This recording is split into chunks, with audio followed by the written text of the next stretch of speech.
Hello and welcome to Members on the Mic with the Troy Chamber of Commerce, where we connect with local Troy Chamber members as they give us a glimpse into their company and share some of the business lessons they've learned along the way. Hi everyone, I'm Tara Tomczyk-Husek, President and CEO of the Troy Chamber of Commerce, and I'm joined today by the amazing and lovely co-host who just happens to be the Vice President of the Chamber, Sheila Dunstead. Hi everyone.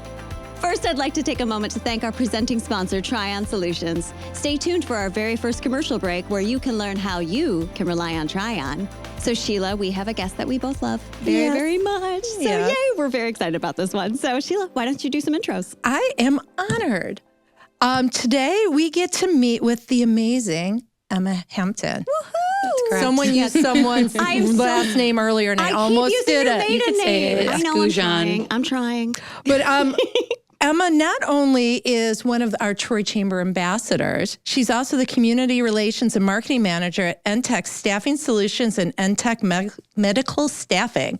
Emma began her career in New York City in book publishing field before applying for her storytelling skills to her current role.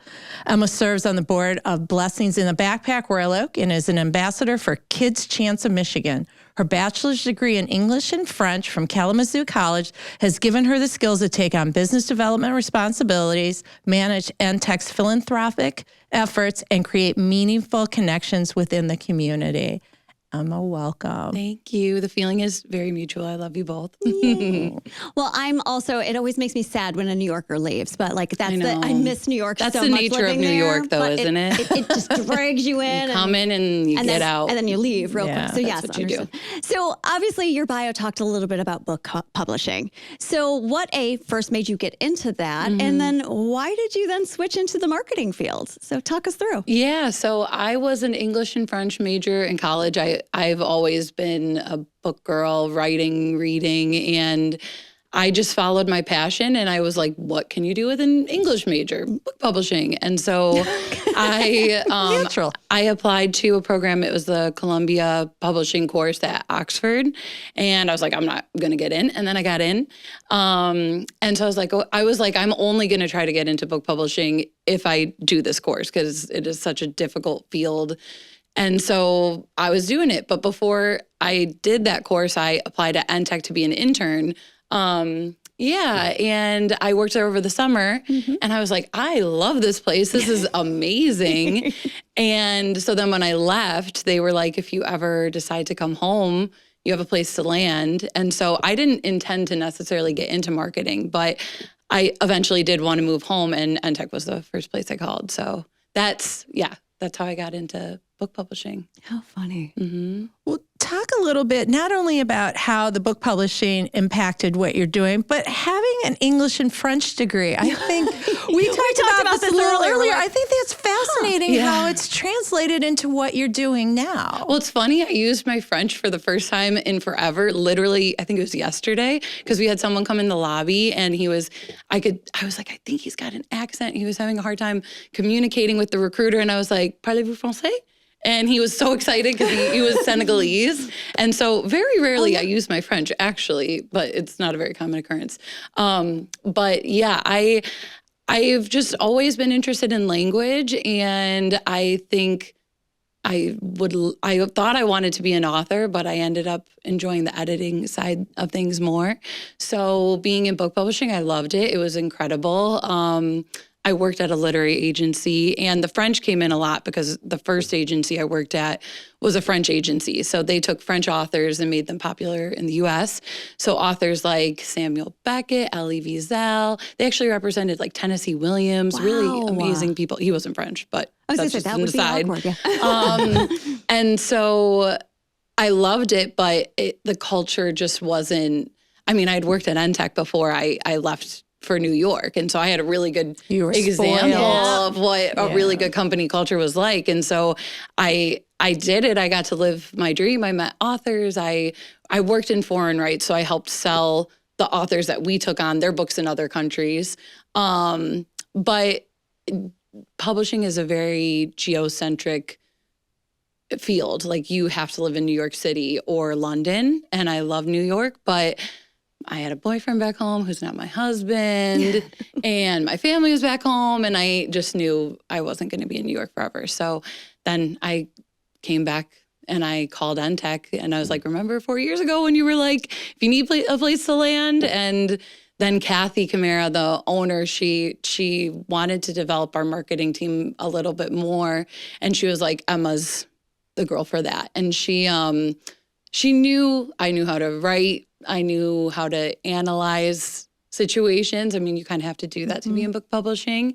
And she knew me, so she knew I was a pretty friendly person. So I really didn't have intentions of getting into marketing, but I feel like it's the perfect fit for me. Like, it really brings together all the things I loved about book publishing, and I'm in this community that I love. I'm in this culture that I love. So yeah, I'm where I'm meant to be. Things work out the way they're supposed to. Well, I would assume that being in staffing, you can identify great talent and sometimes put them in places that maybe they didn't expect. So that's a true testament of the leadership at Entech, because So true. you may not have been marketing on a resume, but you were marketing and they could see it, and they were able to bring you to us as well. Yeah, that's true. I think you're 100% right. We have a lot of our team members probably didn't think that this is the field that they were going to enter, or doing something at Entech that they didn't see. But you're right. They have such a good eye for what really leads to a good fit. And I mean, our tenure it's like 15 years is the average tenure at Entech. So they know what they're doing, and it makes sense. That's what they do as a profession. But Kathy has a good eye for, she's like, I see that and we're going to use it. And here I am. I love it. Well, guys, I think this is a good time to take a quick break and hear a word from our presenting sponsor, Trion Solutions. We'll be right back. I'm Joe Vicari, President and CEO of the Joe Vicari Restaurant Group, which encompasses 24 restaurants throughout the country. Trion's able to provide for our employees health insurance, 401ks, vacation time. All of that helps us compete against larger companies for top talent. Happy employees make for great service, and that's what our restaurants are known for. That's why we rely on Trion. You can always rely on Trion. Welcome back to Members on the Mic with the Troy Chamber. We are here with Emma from Entech Staffing Solutions. So you obviously work with a lot of great ladies. First of all, Entech is women-owned. And can you tell me about the dynamic and what the It's all women. Yeah, it's all women. Beating around the bush on that It's one. all women. But how many employees does Entech employ currently? So in-house, our direct staff, I think we're at 38 employees.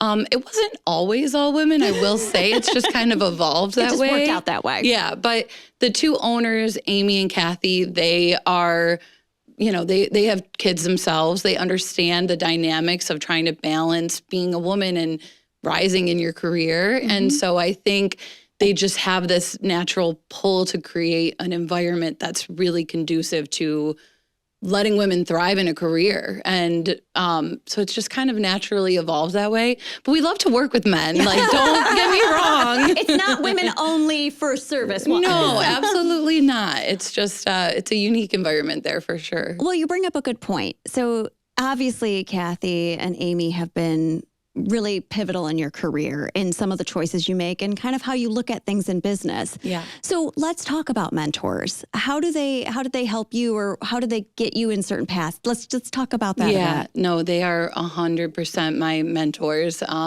Like I said, Kathy literally saw my career before I even saw it. So she kind of carved this path for me. But both Amy and Kathy, they don't micromanage. They have faith in the people that they select. And so all the time I will bring ideas to them like, hey, can we have the Women's Business Forum summer mixer? And there's going to be 70 people here. Like, is that cool? And they're like, yup, that's a great idea. We'll do it. Like, they trust me. They trust my instincts, and they ask my opinion. They value my opinion. They make me feel very like I know that they see in me some things that I didn't even see in myself. So I absolutely wouldn't have done any of the things I've done in my career if it weren't for them.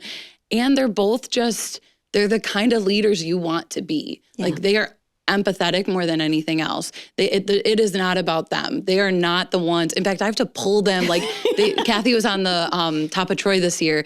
I was like, Kathy, please do it. Well, she said no, like 3 years in a row? They I was both like, said I no a want you few so times. bad. And I'm like, no, like you have to do it because it's just not about them. They truly want their employees to be who has the spotlight. They want the people in the community to be. I mean, how they give back to the community is like no company I know. Yeah. So in terms of being mentors, I'm early on in my career, and they are the kind of people I aspire to be, especially working in New York and publishing. There's some great people, there's some not great people. And you definitely see how power and greed and all of that can be the driving force behind a leadership role. And they are truly two just purely intrinsically motivated leaders. And that is the kind of leader that I want to be. And they're happy to impart their wisdom on me. So I'm very, very lucky. Well, and before we go into the next question, that is the type of leader you are, because you also are the chair of our Women's Business Forum. Yeah. And you always do your best to make sure that you're trying to elevate women as well. And even from a committee standpoint, I laugh because we'll go through and be like, well, who should be the person? Let's find somebody who wants to speak on this to give them that opportunity. Because I think sometimes in life we don't get that opportunity. So you already are kind of embodying that. That's so very nice. how has Thank your you. leadership in Women's Business Forum been for you? Oh my God, it's been amazing. That was the first group I joined. I remember when I first started, they were like, we're members of the Troy Chamber. We don't really know what we do with it, but like, you figure it out. And I saw Women's Business Forum and I'm like, I'm signing up for that. And now being in a chair capacity, it has been so rewarding. I think it's just a community of really genuine people who are trying to uplift fellow women in our community, fellow female entrepreneurs. And it's true, if I sign up for something, I'm going to give it 100%. That's just how I am, and that's how they are. So I knew when I was going to be chair, like I was going to bring a lot of energy to the role, and I wanted the committee to be even better than it already was. And so we introduced a few new events and some different ways of running the meetings. We had speakers start speaking at the meetings and share their insight. And the ripple effect of how the group has responded has just been, like, it's one of my favorite things about my job. It makes me so happy to see people tell me all the time how much this group means to them. And it's just an honor that I get to be a part of that. I love it. I truly love everyone in that group. I love We that appreciate you. We really, really do. You've talked a lot about the culture over at Entech, and again, we know about it because same thing, we've gotten to see it firsthand, being at events or those kind of things. Recruiting and staffing, it's a highly saturated market. Yeah. Other than the culture, how do you guys make yourself stand out? I mean, I think the culture is the main thing. I think that recruiters can get a bad reputation for starting to see people as numbers. And I think that's what makes Entech special, is that we put empathy at the forefront of what we do. And so both by community involvement, giving back to the community, all the volunteer work that we do, them creating an environment where you want to come to work. Like, we have a chef that comes into the office. We have a beautiful facility. It makes our recruiters, every person they deal with, they are being empathetic. And I'm not saying we don't have tough days. I mean, when you work with people, like, people can let you down sometimes, but that's the difference with Entech. Like, if you're having a hard time, you can talk to anyone at Entech. Like, you don't just have to move on and fill your numbers. Like, that's not our atmosphere.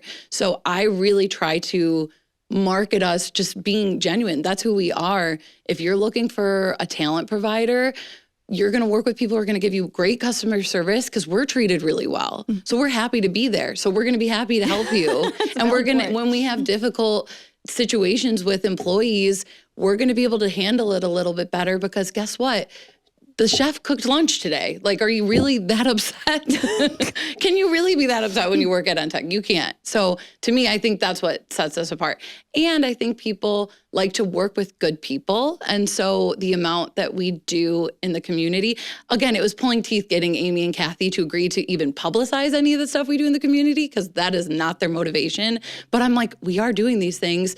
And who doesn't want to work with a company that is so good to the community that they're in. So that's really our angle, I think, is that we're good to our employees, we're good to the community, we're going to give you good customer service because of that, and you're going to like working with us. We're really fun. Well, go ahead. I was going to say, I'm glad you hit on the customer service because that's where I was going with it, because I've heard some great things about you from even the standpoint, as silly as this is going to sound, you do return phone calls. Oh, yeah. And that was huge. That was something when I heard that. That I makes me did happy. hear that. It's true. Accolades on this one today. And that was, as silly as it sounds, we all know how that is sometimes when you don't get one back. So kudos. We really do try. We always, even if we can't help someone, we will direct them in a direction that they can. And that's kudos to the chamber too, because we've made connections of other people we can refer to. But yes, we're going to be there for you. We're going to call you back. We're going to email you back. We're not going to leave you hanging, and we're going to be polite about it. And it's going to be genuine because we are happy to be there. And well fed. And very well fed. Yes.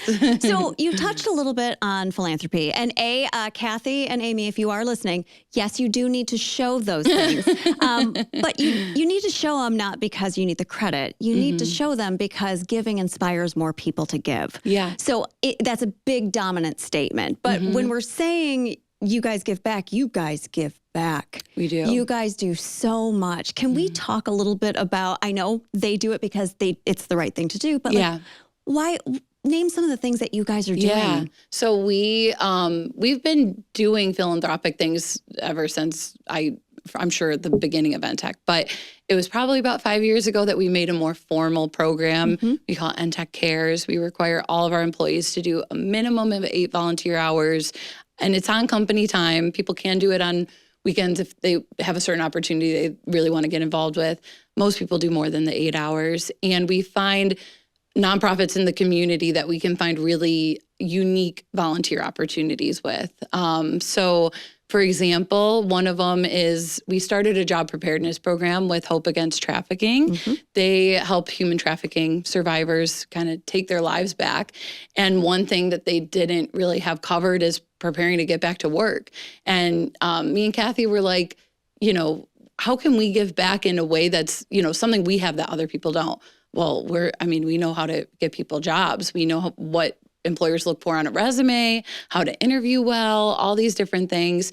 So we developed this program with them. The women come to our office, the recruiters they meet with are trauma informed, and we do mock interviews. We help them see how to apply for jobs, how to go on Indeed, ZipRecruiter, all these things. We give them a packet of supplies that will help them in their job hunt. And more than anything, we want to give them confidence, like you can do this. And we've brought that program to other nonprofits as well now too. So we've done it with a few. So that's one of our that is a really special thing we do. We also are very involved with Blessings in a Backpack. As you mentioned, I'm on their board. We have Entech volunteers go every other week and help pack lunch or meals for the kids on the weekends. And so, there's so many different things that we do. We try to align with nonprofits that are smaller and local and that we can really make a difference with. But it's the best thing that I get to do. I spearhead that initiative, and how fun that I get to go around helping people as my job. It's amazing. So it's special. We've been able to do some very impactful things. I feel like it's the best job ever. It is the best job ever. Makes me rethink my choices. Should have went to school for French. People do ask me all the time. They're like, can I work at Entech? I know you guys are a staffing company, but are you hiring at Entech? And not usually, because no one leaves. So why would they? People asking us, do you know if they're hiring? Yeah. So we're hiring for our clients. So please reach out. But, people don't leave Entech. Yeah. Emma, thank you so much for being here today. It's been so much fun to have you here. Yeah. What's one piece of wisdom, advice, nugget of something that you can leave with our listeners today?